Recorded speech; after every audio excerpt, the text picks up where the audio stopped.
Hi, my name's Barry Crampton. Today I'm going to show you around our Jeep Renegade, then I'll take you for a ride in it, but first I'll tell you a little bit more about it. It's a 1.6 MultiJetII Limited, 2016 on a 16 plate, has done 35,539 miles. Fuel economy, urban 55.4 miles per gallon, extra urban 70.6 miles per gallon, and combined is 64.2 miles per gallon. A 0 to 60 time of 9.8 seconds, top speed of 111 miles per hour out of a 4-cylinder 118 brake horsepower 16 valve engine. Lovely car, traditional Jeep grille, and you'll see this design throughout the car. It looks like it's stamped on everything and embossed in the seat. The old front of the Jeep, and I've got a soft spot for Jeeps, so I like them. Front parking sensors, and for the shape of it and the miles per gallon it does, I don't see how it can, but anyway, those are the figures that I've given you, and they're the official figures. Whether you can get them or not is another thing. So the wheel arch protectors, multi-spoke, kind of snowflake design alloys, Bridgestone tyres all round, all with good tread, the silver mirror backs and the silver roof bar carrier system, black window surrounds, rear privacy glass, again this the plastic sill and bottom of the door protector to match the wheel arch protectors. I like this shape. I think we should all go back to either the 3-box shape or the 2-box shape, the new shapes.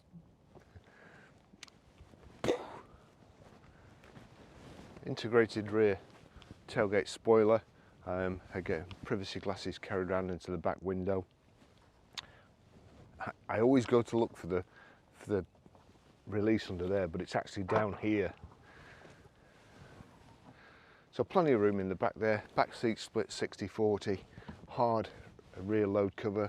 We've got a power socket in the back there, reversing sensors in the bumper, and has a rear tow bar, single socket on it, so it looks like it's just been used to pull a trailer.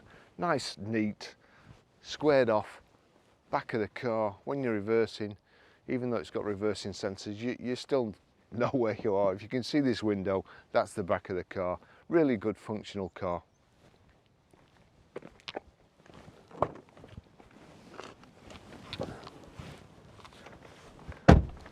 I went to work for Jeep in 1999, I think it was, and the first car that I had to go out in was a Jeep Cherokee, and I'll tell you a bit more of the story later, but this is easy enough to get in. A Jeep Cherokee was virtually impossible. The doors were minute, and when the front seats were back, there was hardly any space in the back. And I also, I'd done my back in, and I had to go out for a demonstration with this couple. And I'm not kidding, I couldn't get in the back, and I had to dive in like that and lie on the back seat. So this is happier times now, and a lot better design. Having said that, the Jeep Cherokee, I think it was 20 years old. The design was 20 years old when we got it.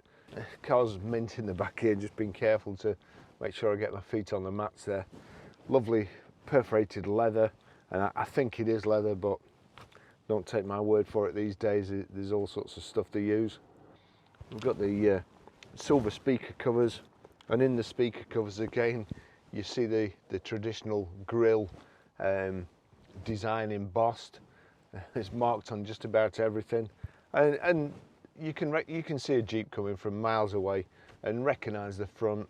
They've kind of stuck to the values without sort of changing them like perhaps BMW have, and I suppose Audi to a certain extent. So it's a really nice traditional car, and I do like it. Okay, I'll just take you for a ride in it.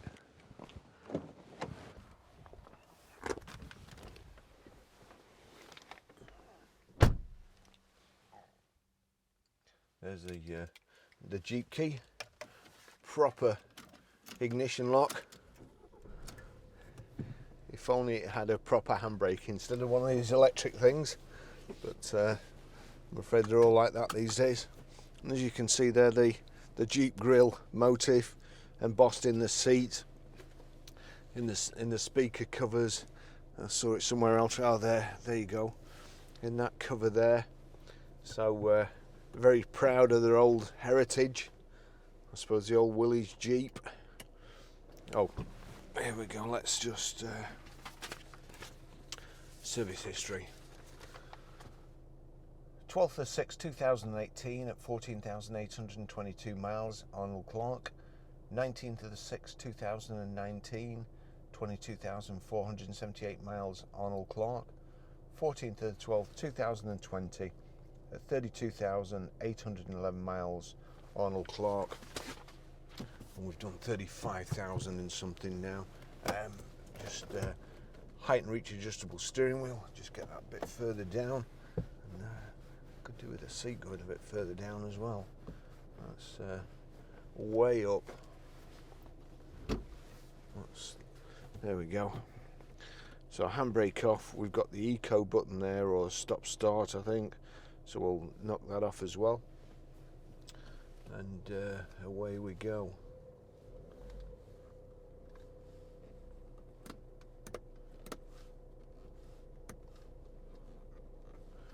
Okay, just checking the door mirrors there, just get them right.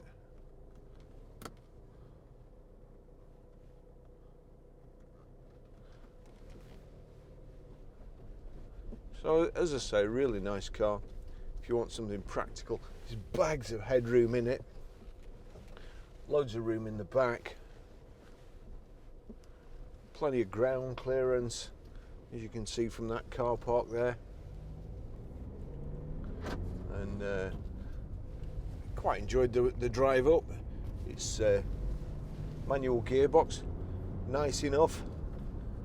No, it's actually it's got quite a good feel to it. I've got to say, it really kind of clicks into gear, but nice and smooth, light clutch, and yeah, I like that.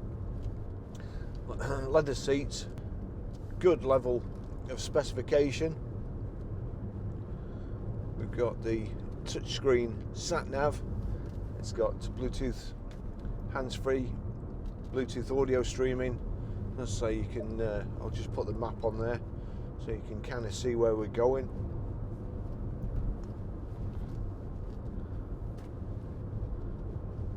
Really nice countryside. And I have to say, I've got a bit of an affinity for Jeeps. A long time ago, we were offered the Jeep agency, and Jeep invited us down to the motor show as their guests, and it was a great day. The motor shows always are a good day, especially on press day, because it's free food everywhere, free champagne. I remember being sat in the Jeep hospitality unit, which was right at the top of the unit, and I could hear this voice, and it was Jeremy Clarkson. I could hear him from miles away, and Noel Edmonds was there as well, and he posing about it. Noel Edmonds was sat in this camera chair, laid back, surrounded by girls.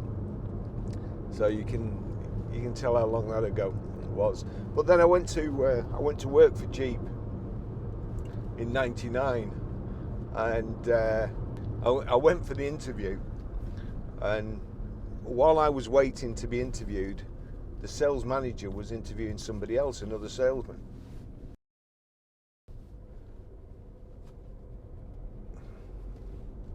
Well, what can I say? So he was interviewing another salesman, and I was sat there in the reception when this lad walks up to me, and he said to me, do you know how to work finance deals out? And I said, well, yeah. can you help me with this? Anyway, I went back to his desk with him, and he'd got a customer there, and I ended up doing the finance deal for the customer and closing the deal. Needless to say, I got the job, and I started the next morning, and it was really good. I enjoyed working there. The sales manager was good. The salesmen were a good team, and we had fun, and it was just at the launch of the PT Cruiser, and there was quite a good range of cars. But my first day, I had a call on a Jeep Cherokee that we had, and anyway, I went out. First job, you should always make sure they start, because if they've been there a couple of weeks, you never know, or a previous customer's left the light on, which often happens. They mess about with all the switches, leave the lights on, you go to it and it's flat. So then I went to the fuel station, and I drove up the road, and I thought, gosh, this is awful. Bearing in mind, I'd just come from, I was sales manager at Mercedes-Benz, and I kind of took a step back and went, just fed up of working all the hours God sends, which when I look back on it now was only part-time. When you work for yourself, that's full-time. So I went up the road, come back, and I drove it straight in the workshop, and there was a mechanic there, and he was a really good lad, and I went to him and I says, there's something wrong with this Jeep. I've got a customer coming to test drive it. There's something wrong with it. And he says, well, what? I says, well, I can't put my finger on it, but it drives shit.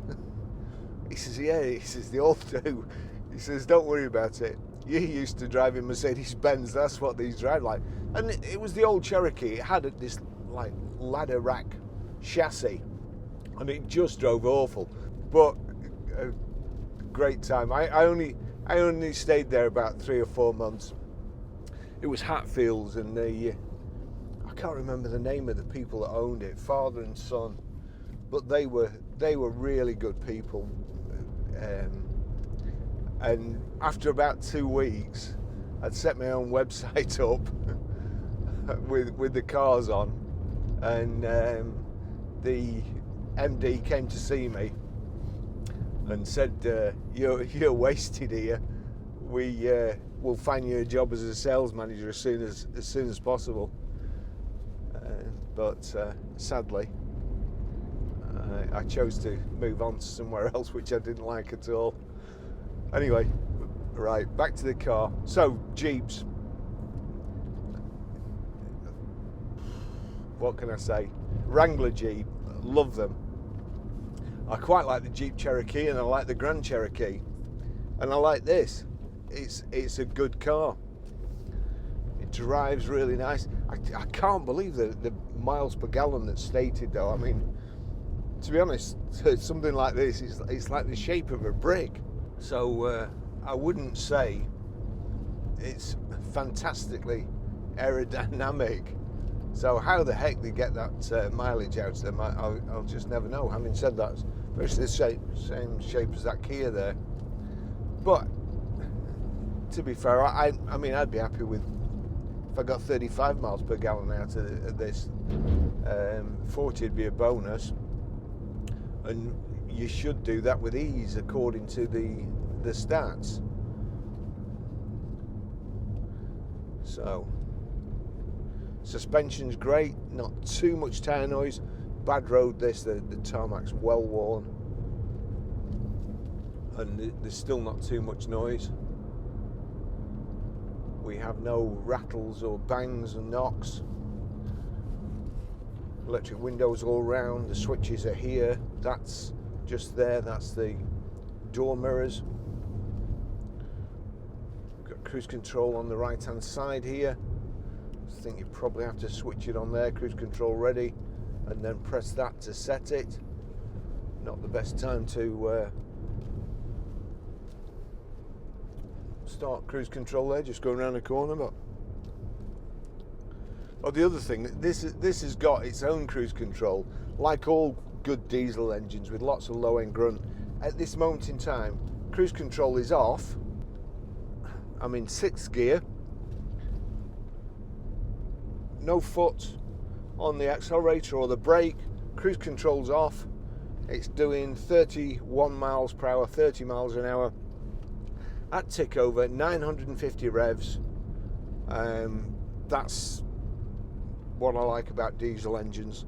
Lots of low-end torque, and we'll just keep pulling. And you know, try that in the petrol engine, see how far you get. Got air conditioning. I'll show you how to work the audio system in a short while. Got a thing there with apps.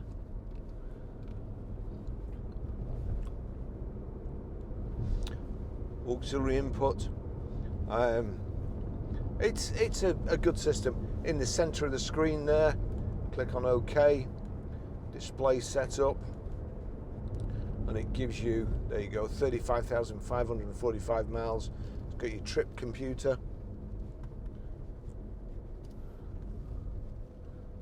I don't really want to look at that while I'm going around these bends.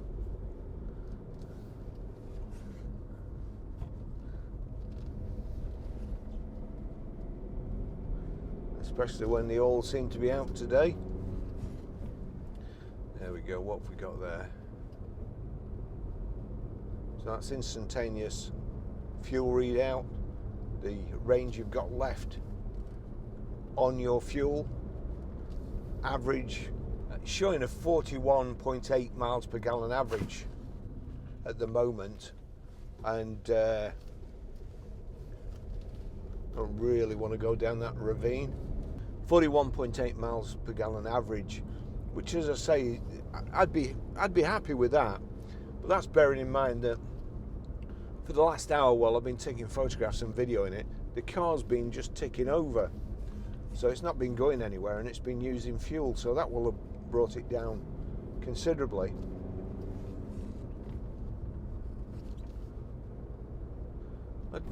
I do like this. I do like this gearbox. I like the suspension. I like the room in it, the finish, the equipment level.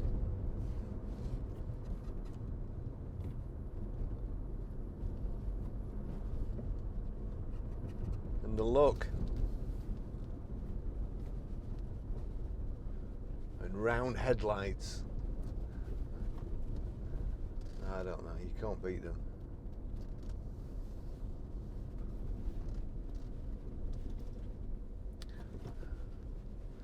I'm not sure whether they do just have a halogen bulb in that usually costs about 7 or 8 quid, or whether they've got xenons that cost about 100, or LEDs that don't bear thinking about. I really, really do wish the cars would go back to a simpler format. I know I'm old and set in my ways, but they were a lot simpler to work on.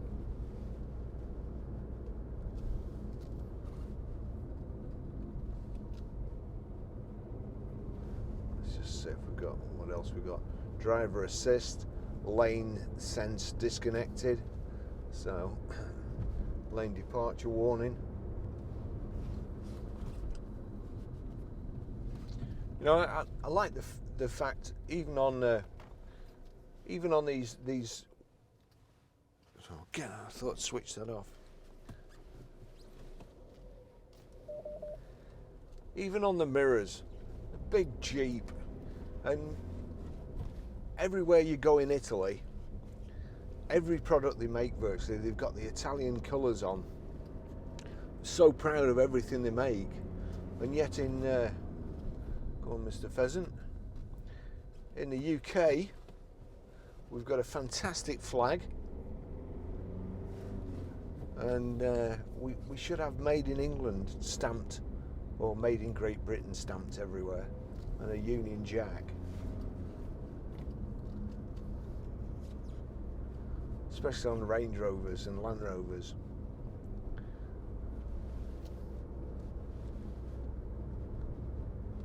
Now this is a nice car. It's lovely all round. All the wheels are good, tyres are good.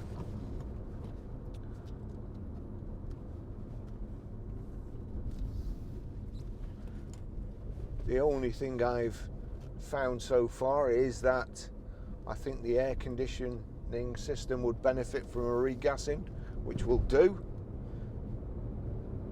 And if you want to buy this vehicle and you've watched this video, when you ring up, just remind us,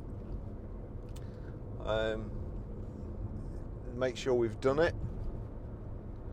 And I really can't find any other problems with it. It's a lovely car.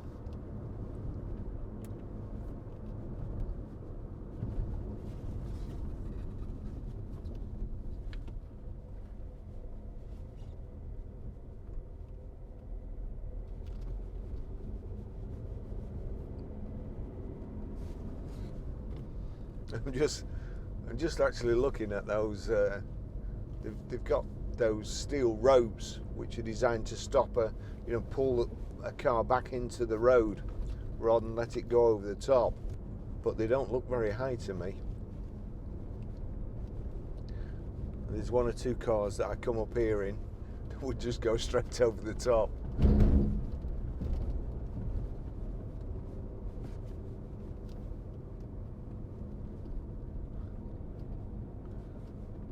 Must move that rock. Somebody's going to hit that.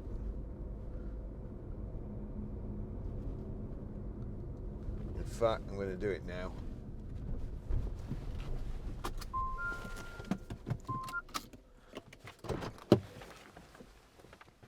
Just bear with me.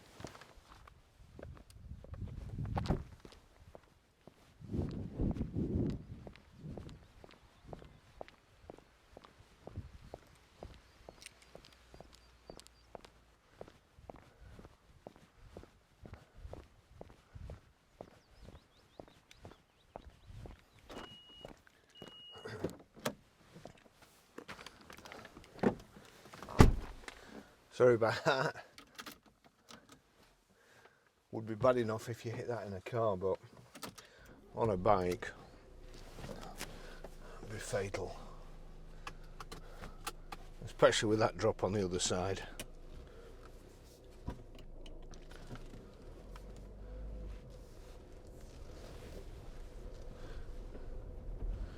Okay, well, I'll finish the test drive there. As I say, lovely car, can't fault it. Another great car into stock, came in part exchange.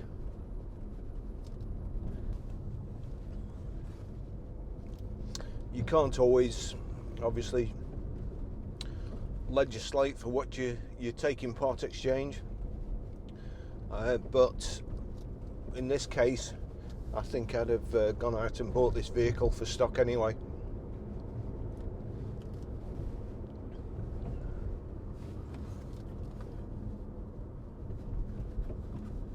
Wow, you bellend.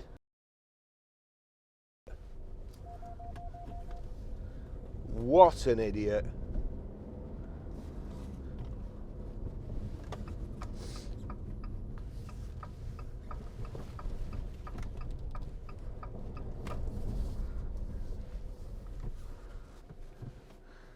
And that's the thing with that rock. It was at the side of the road. But when you get idiots like him coming along and you get squeezed over to the side of the road, you've no choice. You can't avoid it. You would have to hit it and probably right off your wheel. That's if you're in a car. If you're in a motorbike and you hit that, then you'd probably write yourself off. Anyway, an eventful test drive, but hopefully a nice one. And I'll just do the video of how to use the radio. Thanks for watching.